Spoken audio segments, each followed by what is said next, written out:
ఆహ్లాదానికి address, recharge కి terrace. పూర్తి వివరాలకు చదవండి రేపటి సాక్షి దినపత్రిక. ఇది మా మంచి పాలన కాదండి, ప్రజల్లో ముంచిన పాలన అన్నమాట. ఇది కూటమి ప్రభుత్వం కాదు, ప్రజల జీవితాలని కుదేలు చేసిన ప్రభుత్వం అన్నమాట. విజయవాడ కృష్ణానదికి 100 మీటర్ల దూరంలో ఉన్న ఈ కరకట్ట ప్రాంతం మునగలేదంటే ఎంత ఆశ్చర్యంగా ఉంది, ఎంత హాస్యాస్పదంగా ఉంది. విజయవాడ కరకట్ట అంటే విజయవాడ కృష్ణానదికి 100 మీటర్ల దూరంలో ఉంది. ఈ ప్రాంతం మునగలేదా? ఈ ప్రాంతం ఎందుకు మీరు పరిగణలోకి తీసుకోలేదు? అసలు వరద వచ్చిన తర్వాత మొట్టమొదటిగా మునిగిన ప్రాంతం ఇదే. వరద వచ్చిన ప్రతిసారి ప్రజలు భయం గుప్పిట్లో దాచుకున్న పరిస్థితి ప్రజలకు ఉంది.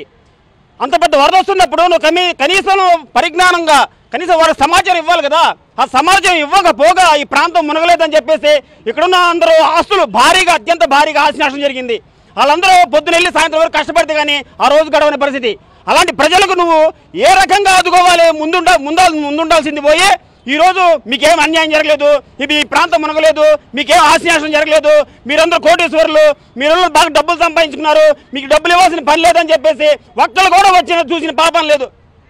ఒక్కళ్ళు కూడా వచ్చి చూసిన పాపం పోలేదు. ఏ అధికారి రాలేదు, ఏ ఎమ్మెల్యే రాలేదు. కనీసం సుజనా చౌదరి గారికి ఇక్కడ ఒక ప్రాంతం ఉంది, కరకట్ట ప్రాంతం ఉంది, ఈ ప్రాంతంలో చాలా మంది నిరుపేదలు నివాసం ఉంటున్నారు అన్న విషయం తెలుసా? అందుకనే చెప్పేది, ఎప్పుడైనా సరే ఏ పార్టీలో ఉన్న వాళ్ళైనా కానీ స్థానిక నేతలను ఎన్నుకోవాలని చెప్పేది. అందుకనే ఈ సుజనా చౌదరి అనే వ్యక్తి ఎక్కడి నుంచో ఢిల్లీ నుంచి హైదరాబాద్ నుంచి దిగుమతి చేసుకొని ఇక్కడ ఎమ్మెల్యేగా టికెట్ ఇచ్చి గెలిపించుకున్నారు. అతనికి స్థానిక పరిస్థితులు, స్థానిక స్థితిగతులు, ఇక్కడ యొక్క ప్రజల ఆరోగ్య పరిస్థితులు, జీవన స్థితిగతులు ఇతనికి ఏం తెలుసండి? ఇతనికి ఏం తెలుసు? తెలియని ఈ పక్కన ఉన్న అబుద్ధాయం కన్నా ఇలాంటి వాళ్ళని సరే నాగులు మీరు అబుద్ధాయం కన్నా ఇలాంటి వాళ్ళు కదా సలహాలు ఇవ్వాలి కదా. ఇవన్నీ ఇవ్వకపోగా ఈ ప్రాంతం మునగలేదు, ఈ ప్రాంత వాసులకి ఎటువంటి పరిహారం ఇవ్వాల్సిన పని లేదని చెప్పేసి వాళ్ళని రోడ్డు మీద పడేస్తున్నారు. సస్సే మీరా వీళ్ళైతే మీరు వదిలినా కానీ వీళ్ళు వదిలే పరిస్థితి లేదు. వాళ్ళకి సత్వరమే న్యాయం జరగాలి. న్యాయం జరిగే వరకు తుది వరకు వీళ్ళ పోరాటం కొనసాగుతూనే ఉంటుంది. నా పేరు శాంతి అండి. ఇది మా ఇల్లు. ఇక్కడ వరకు మొత్తం మునిగిపోయింది సార్. ఏం లేవు, వండుకునే సామాన్లు కానీ, కప్పుకునే బట్టలు కానీ, వేసుకోవడానికి కానీ అసలు ఏమి లేవు. మొత్తం పాడైపోయినాయి. సామాన్లు కూడా మొత్తం పాడైపోయినాయి. నిన్న పాములు కూడా వచ్చినాయి. అసలు మా పరిస్థితి ఏంటో తెలియట్లేదు. ఇక్కడ దాకా నీళ్ళు వచ్చినా కానీ రాలేదని చెప్తున్నారంట. మాకు ఏ సహాయం రాలేదు, ఎవరు రాసుకోవడానికి రాలేదు.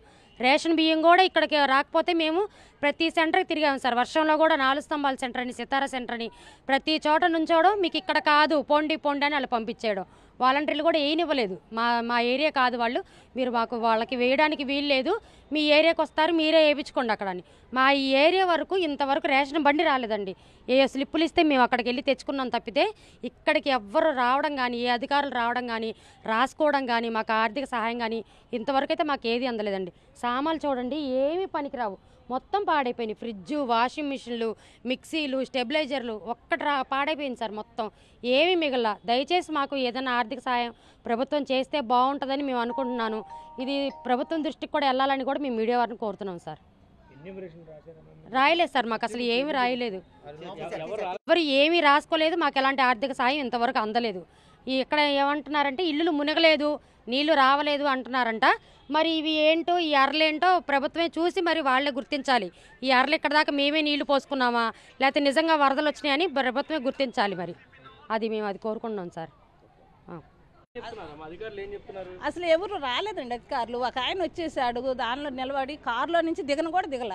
అమ్మ మీకేం కావాలి, బట్టలు కావాలా, చీరలు కావాలా, కండోలుగా, ఆయన పేర్లు నాకు తెలితేనే ఎమ్మెల్యే అంట వచ్చేసాడు, వెళ్ళిపోయాడు. కనీసం ఎవరన్నా వచ్చి బియ్యం అన్ని ఇచ్చారండి? మేము అక్కడ పోలీస్ స్టేషన్ కాడికి వెళ్ళి తెచ్చుకున్నాం. ఆ రకంగా అక్కడ దాకా వెళ్ళిపోయినాయి. అవన్నీ బాత్రూంలలో నీళ్లు, కాలంలో నీళ్ళు వచ్చి ఆ రకంగా ఉండిపోయి వారం రోజులు మేము బయటనే ఉండవు. నీళ్ళు ఉండే కానీ వాసనకి ఆడిపోతాం, నీళ్ళు వెళ్ళిపోయిన వాసన. ఏంటి కరెంటు లేదు, పాములు, మన కప్పలు అవన్నీ వచ్చేసినాయి. ఎంత కాలువలు కదా.